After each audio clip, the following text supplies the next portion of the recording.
বারাণসীর অসিঘাটের সিঁড়িতে তখন বিকেল ফুরিয়ে সন্ধ্যা নামছিল। গঙ্গা আরতির প্রস্তুতির মাঝে ঘণ্টার শব্দ চারদিকে প্রতিধ্বনিত হচ্ছিল। কিন্তু সেই পবিত্র শোরগোলের মধ্যে একটি শব্দ এমন ছিল যা কেউ শুনতে পাচ্ছিল না। সেটি ছিল মীরার পেটের ক্ষুধার শব্দ। ২০ বছরের মীরা, যার শরীরে ছিল একটা ময়লা মলিন স্যুট আর যার ওড়নায় ছিল শত শত ছিদ্র, সে এক কোণায় কুঁকড়ে বসেছিল। তার চোখের নিচে কালো দাগ পড়ে গিয়েছিল, গাল দুটো বসে গিয়েছিল এবং ঠোঁট তৃষ্ণায় শুকিয়ে কাঠ হয়ে গিয়েছিল। বারাণসীর এই সন্ধ্যা ছিল আধ্যাত্মিক, কিন্তু মীরার কাছে এটা ছিল স্রেফ আরও একটা দিন, যখন সে জানত না যে রাতে খাবার জুটবে নাকি শুধু জল খেয়েই শুয়ে পড়তে হবে। মানুষ আসছিল, গঙ্গা মাইয়াকে প্রণাম করছিল, আরতি দেখছিল এবং নিজ নিজ ঘরে ফিরে যাচ্ছিল। মীরা প্রতিটি পথচারীর দিকে আশার দৃষ্টিতে তাকাচ্ছিল। তার চোখে ভিক্ষা নয়, বরং এক নির্বাক প্রশ্ন ছিল, আমি কি মানুষ নই? তখনই সেখান দিয়ে একজন হৃষ্টপুষ্ট হালুইকর যাচ্ছিল, যার হাতে বাসি সামোসা ছিল। সে একটা সামোসা কুকুরের দিকে ছুঁড়ে দিল আর অন্যটা মীরার দিকে। কুকুরটা ঝাঁপিয়ে পড়ল এবং মীরাও, কিন্তু মীরা সেই সামোসাটা তুলল না। তার আত্মসম্মান, যা এই চরম দারিদ্র্যের মধ্যেও বেঁচে ছিল, তাকে থামিয়ে দিল। সে ভাবল, পশুর সঙ্গে আমার কিছু তো পার্থক্য থাকা উচিত। সেই ভিড়ের মধ্যেই এক যুবক দাঁড়িয়েছিল, আদিত্য প্রতাপ সিং, বয়স প্রায় ২৮ বছর। সে বারাণসীর এক পুরনো অভিজাত বংশের উত্তরাধিকারী ছিল এবং শহরে রুহানি রসুই নামে এক বড় হেরিটেজ রেস্তোরাঁ চালাত। আদিত্য প্রায়ই শান্তির খোঁজে ঘাটে আসত। তার কাছে ধন সম্পদের অভাব ছিল না, কিন্তু মনটা ছিল জনশূন্য। আদিত্য মীরাকে লক্ষ্য করল। সে দেখল কিভাবে মেয়েটি ক্ষুধার জ্বালায় ছটপট করেও মাটিতে ছুঁড়ে ফেলা সামোসাটি তুলল না। আদিত্যের চোখে একটা উজ্জ্বলতা ফুটে উঠল। সে ভিড় ঠেলে মীরার দিকে এগিয়ে গেল। আদিত্য তার সামনে গিয়ে দাঁড়াল। মীরা ভয় পেয়ে নিজের পা গুটিয়ে নিল। তার মনে হল হয়তো এও কোনো বিদ্রুপ করতে এসেছে, অথবা কোনো পুলিশওয়ালা যে তাকে এখান থেকে তাড়িয়ে দেবে। আদিত্য নিজের পকেট থেকে টাকা বের করল না। সে হাঁটু গেড়ে বসল এবং অত্যন্ত নরম সুরে জিজ্ঞেস করল, খিদে পেয়েছে? মীরা কোনো জবাব দিল না, শুধু তার বড় বড় ভীত চোখ দিয়ে তাকে দেখতে থাকল। আদিত্য আবার বলল, আমি তোমাকে খাবার খাওয়াতে পারি, কিন্তু একটা শর্ত আছে। শর্ত শব্দটা শুনেই মীরার বুক ক্ষেপে উঠল। গরিবের দুনিয়ায় শর্তের মানে সাধারণত দেহের সওদা বোঝায়। সে রাগে ও ভয় নিজের মুঠি শক্ত করল। আদিত্য হয়তো তার মনের ভয় বুঝতে পারল। সে তৎক্ষণাৎ হাত জোর করে বলল, ভুল বুঝো না, আমার শর্ত হলো আমি বিনে পয়সায় খাবার দেব না। তোমাকে আমার সাথে চলতে হবে, আমার রেস্তোরাঁয় কাজ করতে হবে। বদলে খাবারও পাবে, মাথা গোজার ছাদও পাবে, আর সম্মানের সাথে পারিশ্রমিকও পাবে। ভিক্ষা করে পেট ভরবে নাকি পরিশ্রম করে মাথা উঁচু করে বাঁচবে, সিদ্ধান্ত তোমার। মীরা স্তব্ধ হয়ে গেল। আজ পর্যন্ত মানুষ তাকে কয়েন দিয়েছে, গালি দিয়েছে, ঘৃণা দিয়েছে, কিন্তু কেউ তাকে কাজ বা সম্মানের প্রস্তাব দেয়নি। তার মনে দ্বন্দ্ব চলছিল, এই অজানা মানুষটিকে কি বিশ্বাস করা যায়? এটি কোনো চাতুরি নয় তো। কিন্তু তারপর সে আদিত্যের চোখের দিকে তাকালো। সেখানে কামুকতা ছিল না, দয়াও ছিল না, ছিল কেবল ভরসা আর এক সমতার ভাব। মীরা কাঁপা কাঁপা ঠোঁটে বলল, আমি কাজ জানি না সাহেব। আদিত্য হাসল, এমন এক হাসি যা মীরার ভেতরের ভয়কে গুলিয়ে দিল। সে বলল, কেউ মায়ের পেট থেকে শিখে আসে না, নিয়ত পরিষ্কার থাকলে পাথরও কারিগরি শিখে নেয়। চলো। মীরা উঠে দাঁড়াল, তার পা টলছিল। সে আদিত্যের কালো চকচকে গাড়ির কাছে পৌঁছল। ড্রাইভার নাক ছিটকাল ঠিকই, কিন্তু আদিত্য নিজেই পেছনের সিটের দরজা খুলে দিল এবং মীরাকে বসার ইশারা করল। গাড়ি থামল রুহানি রাসুইয়ের পেছনের দিকে। এটি ছিল এক পুরনো হাভেলি, যাকে রেস্তোরাঁয় রূপান্তর করা হয়েছিল। সেখানে বাতাসে মশলার সুগন্ধ ভাসছিল, এলাচ, কেশর আর ঘিয়ের ঘ্রাণ। আদিত্য মীরাকে ভেতরে নিয়ে এলো। ওখানকার ম্যানেজার, ওয়েটার, রাঁধুনি সবাই অবাক হয়ে গেল। ম্যানেজার ফিস করে বলল, স্যার, এ তো ভিখারিনী, একে আপনি রান্নাঘরে আনবেন? খদ্দেররা কি ভাববে? আদিত্য কড়া গলায় বলল, এ ভিখারিনী ছিল, এখন এ আমাদের পরিবারের অংশ। কাকি, ওনাকে স্নানঘরে নিয়ে যান, পরিষ্কার কাপড় দিন আর পেট ভরে খাবার খাওয়ান। কাল থেকে কাজ শুরু হবে। সেই রাতে মীরা বহু বছর পর সাবানের সুগন্ধ অনুভব করল। যখন সে স্নান করে কাকির দেওয়া একটা পুরনো কিন্তু পরিষ্কার আসমানি রঙের সালোয়ার স্যুট পরে বাইরে এলো, তখন আয়নায় সে নিজেকে চিনতে পারল না। ধুলোর আস্তরণের নিচে এক অত্যন্ত সুন্দর শ্যামলা রূপ লুকিয়েছিল। তার চোখ দুটো যা এতক্ষণ নিভে গিয়েছিল এখন প্রদীপের মতো জ্বলজ্বল করছিল। কাকিটাকে ডাল, ভাত আর গরম রুটি দিল। মীরা প্রথম গ্রাসটি মুখে দিতেই তার চোখ থেকে ঝরঝর করে জল বেরিয়ে এলো। এটি কেবল খাবারের স্বাদ ছিল না, এটি ছিল স্বাধীনতার স্বাদ। আদিত্য দূর থেকে দাঁড়িয়ে এসব দেখছিল। তার মনে এক অদ্ভুত প্রশান্তি এলো, যা কোটি টাকার চুক্তি সই করেও পাওয়া যেত না। শুরুর দিনগুলো সহজ ছিল না। স্টাফের লোকজন মীরা থেকে দূরত্ব বজায় রাখত, তাকে অচ্ছুতের মতো অনুভব করানো হতো। সে বাসন মাজার কাজ পেয়েছিল। মীরা কোনো অভিযোগ না করে ঘণ্টার পর ঘণ্টা ইটো বাসন মাজত। তার হাত কেটে যেত, কোমর ব্যথা করত, কিন্তু সে মুখ ফুটে কিছু বলত না, কারণ সে জানত যে বাইরের জগতের অপমানের চেয়ে এই কষ্ট অনেক ভালো। আদিত্য নিঃশব্দে তার উপর নজর রাখত। একদিন রান্নাঘরে খুব বিশৃঙ্খলা সৃষ্টি হল। সন্ধ্যের সময় শাহী পানিরের অর্ডার খুব বেশি ছিল। প্রধান রাঁধুনি ভুল করে গ্রেভিতে নুন বেশি দিয়ে ফেলেছিল। নতুন করে বানানোর সময় ছিল না। রাঁধুনি চিৎকার করছিল, সবাই ভয়ে কাঁপছিল। মীরা এক কোনায় দাঁড়িয়ে বাসন মাজছিল। সে ইতস্তত করে এগিয়ে এসে ধীরে ধীরে বলল, ক্ষমা করবেন, যদি এতে অল্প দুধ আর ভাজা বেসন মিশিয়ে দেওয়া হয় আর ওপর থেকে লেবুর রস, তবে নুন কমে যাবে। রাঁধুনি তাকে বকা দেওয়ার জন্য মুখ খুলল, তুই আমাদের শেখাবি 2 পয়সার। তখনই আদিত্য রান্নাঘরে ঢুকল। সে মীরার কথা শুনে ফেলেছিল। সে বলল, থামুন, ও যা বলছে তাই করুন। রাঁধুনি অনিচ্ছা সত্ত্বেও তাই করল। যখন গ্রেভি তৈরি হল, আদিত্য সেটা চেখে দেখল। স্বাদ অদ্ভুত হয়েছিল। কেবল নুনই ব্যালেন্স হয়নি, বরং স্বাদ আরও খোলতাই হয়েছিল। আদিত্য মীরার দিকে ফিরল, তার চোখে বিস্ময় ও প্রশংসা ছিল। সে জিজ্ঞেস করল, তুমি এটা কিভাবে জানলে?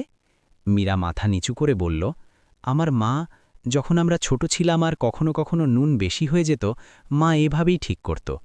দারিদ্র্য শিখিয়ে দেয় সাহেব যে খাবার নষ্ট করতে নেই, ওটাকে শুধরে নিতে হয়। সেদিনের পর মীরার কাজ বদলে গেল। আদিত্য তাকে সবজি কাটা আর মশলা তৈরির দায়িত্ব দিল। ধীরে ধীরে আদিত্য ও মীরার মধ্যকার দূরত্ব ঘুচতে থাকল। আদিত্য প্রায়ই অছিলায় রান্নাঘরে আসত, কখনো মশলা সম্পর্কে জানত, কখনো খাবার সম্পর্কে। এক বৃষ্টির দুপুরে যখন রেস্তোরাঁ ফাঁকা ছিল, মীরা মশলার কৌটো পরিষ্কার করছিল। আদিত্য সেখানে এলো এবং জিজ্ঞেস করল, মীরা, তুমি পড়তে জানো? মীরা মাথা নাড়ল, না সাহেব। আদিত্য বলল, তাহলে মশলা চেনো কি করে? মীরা একটা কৌটো তুলে নিল, চোখ বন্ধ করে লম্বা শ্বাস নিল। ঘ্রাণ থেকে সাহেব, প্রতিটি মশলার নিজস্ব এক একটা গল্প থাকে, যেমন প্রতিটি মানুষের থাকে। এটা দারুচিনি, অল্প মিষ্টি, অল্প ঝাল, ঠিক জীবনের মতো। আদিত্য মন্ত্রমুগ্ধ হয়ে তাকে দেখতে থাকল। সেই মুহূর্তে সে উপলব্ধি করল যে মীরা কোনো সাধারণ মেয়ে নয়। তার কাছে এমন একটি আত্মা আছে যা আদিত্যের শূন্য পৃথিবীকে ভরিয়ে দিতে পারে। জানলা দিয়ে বৃষ্টির ফোঁটা আসছিল। আদিত্য অজান্তেই নিজের হাত মীরার হাতের ওপর রাখল। মীরা শিউরে উঠল। একটা বিদ্যুৎ যেন দুজনের শরীরে খেলে গেল। 4 চোখ এক হল। সেই নীরবতায় হাজারো কথা হয়ে গেল, যা শব্দ কখনো বলতে পারত না। এটি ছিল ভালোবাসার প্রথম কড়া নাড়া। মীরা এখন রান্নাঘরের প্রাণ হয়ে উঠেছিল।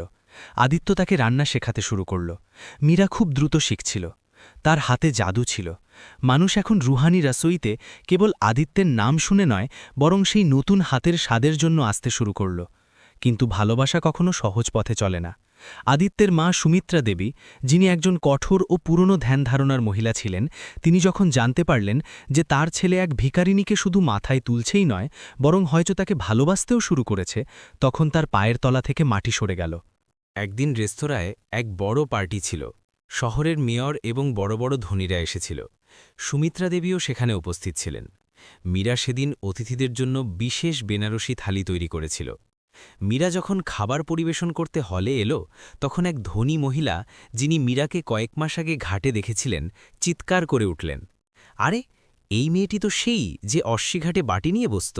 ছি আদিত্য, তুমি এক ভিখারিনীর হাতের খাবার আমাদের খাওয়ালে, আমাদের ধর্ম নষ্ট করে দিলে। পুরো হলে নিস্তব্ধতা নেমে এলো। সুমিত্রা দেবী লজ্জায় লাল হয়ে গেলেন। তিনি এগিয়ে এসে মীরার গালে এক কষিয়ে চড় মারলেন। বেরে যা এখান থেকে, তোকে আশ্রয় দিলাম আর তুই আমার নাক কাটালি। মীরার গাল জ্বলছিল, কিন্তু তার চেয়েও বেশি জ্বলছিল তার বুক। তার চোখ থেকে জল ঝরতে থাকল। সে কোনো কথা না বলে নিজের অ্যাপ্রন খুলে ওখান থেকে দৌড়ে পালাল। বৃষ্টি পড়ছিল আর সে সেই বৃষ্টির মধ্যেই হারিয়ে গেল। ফিরে গেল সেই অন্ধকারের দিকে যেখান থেকে সে এসেছিল। আদিত্য তখন অফিসে ছিল। যখন সে হট্টগোল শুনে বাইরে এলো, মীরা চলে গিয়েছিল। সে পুরো ঘটনা জানতে পারল।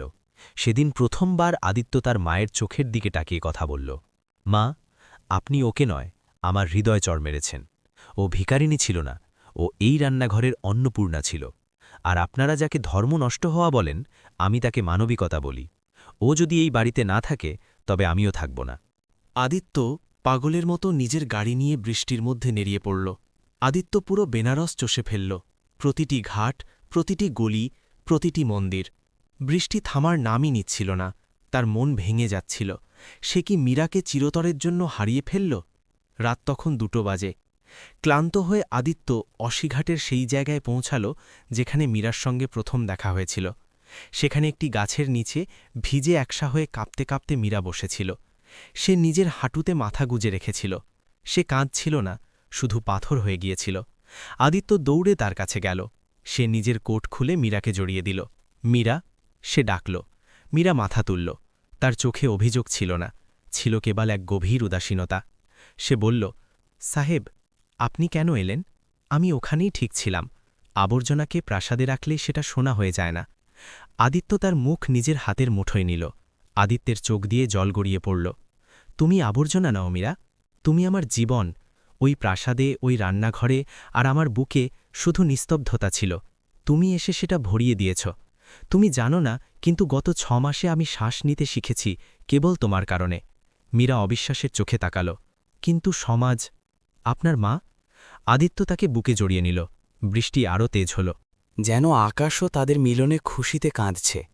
আদিত্য বলল, গোল্লায় যাক সমাজ। সম্মান টাকা দিয়ে হয় না, চরিত্র দিয়ে হয়। আর তোমার চেয়ে ধনী চরিত্র আমি কারো দেখিনি। আমাকে বিয়ে করবে মীরা? আমার স্ত্রী হবে? আমার অর্ধাঙ্গিনী? এটা শুনেই মীরা ফুঁপিয়ে কেঁদে উঠল। এই চোখের জল দুঃখের ছিল না, এটি ছিল সেই স্বীকৃতির যার জন্য প্রতিটি মানুষ আকুল হয়ে থাকে, আপনজন।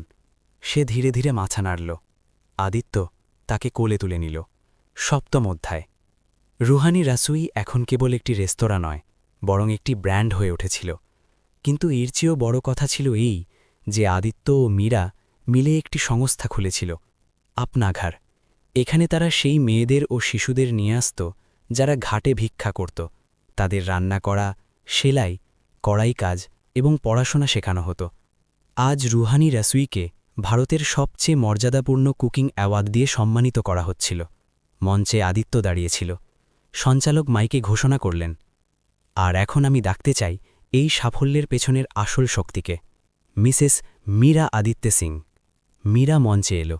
সে একটি সুন্দর বেনারসি শাড়ি পরেছিল, কপালে ছোট টিপ আর সিঁথিতে সিঁদুর। তার মুখে এখন আর সেই ভয় ছিল না, বরং ছিল এক অসামান্য আত্মবিশ্বাস। হল করতালিতে ফেটে পড়ল। সেই মানুষগুলোই যারা এককালে তাকে তুচ্ছতাচ্ছিল্য করত, আজ দাঁড়িয়ে তালি বাজাচ্ছিল। আদিত্যের মা সুমিত্রা দেবীও সামনের সারিতে বসেছিলেন। তার কোলে ছিল আদিত্য ও মীরার 1 বছরের ছেলে। তার চোখেও এখন বৌমার জন্য শুধু গর্ব ছিল। মীরা মাইক ধরল। তার কণ্ঠস্বর কিছুটা কাঁপল, তারপর স্থির হয়ে গেল। আমি আজ এখানে দাঁড়িয়ে আছি নিজের যোগ্যতার চেয়েও বেশি আমার জীবনসঙ্গীর ভরসার কারণে। তিনি আমাকে তখন আপন করেছিলেন যখন আমি নিজেকেও আপন করতে পারছিলাম না। মানুষ বলে ভালোবাসা অন্ধ হয়, কিন্তু আমি বলি ভালোবাসা হলো সেই দৃষ্টি যা তালি দেওয়া কাপড়ের ভেতরে থাকা আসল মানুষটিকে দেখে নেয়। সে আদিত্যের দিকে তাকালো এবং বলল, আপনি আমাকে ভিক্ষায় কয়েন দেননি, আপনি আমাকে আমার জীবন দিয়েছেন। I love you. আদিত্য সবার সামনে মীরার কপালে চুমু খেল। উপসংহার। বন্ধুরা, মীরা ও আদিত্যের এই গল্প আমাদের শেখায় যে কোনো মানুষের সময় যে কোনো মুহূর্তে বদলে যেতে পারে। শুধু প্রয়োজন এমন একটি হাতের যা তাকে আগলে ধরবে। সত্যিকারের ভালোবাসা তা নয় যা রূপ বা ব্যাংক ব্যালেন্স দেখে। সত্যিকারের ভালোবাসা হলো তাই যা আত্মাকে বিকশিত করে।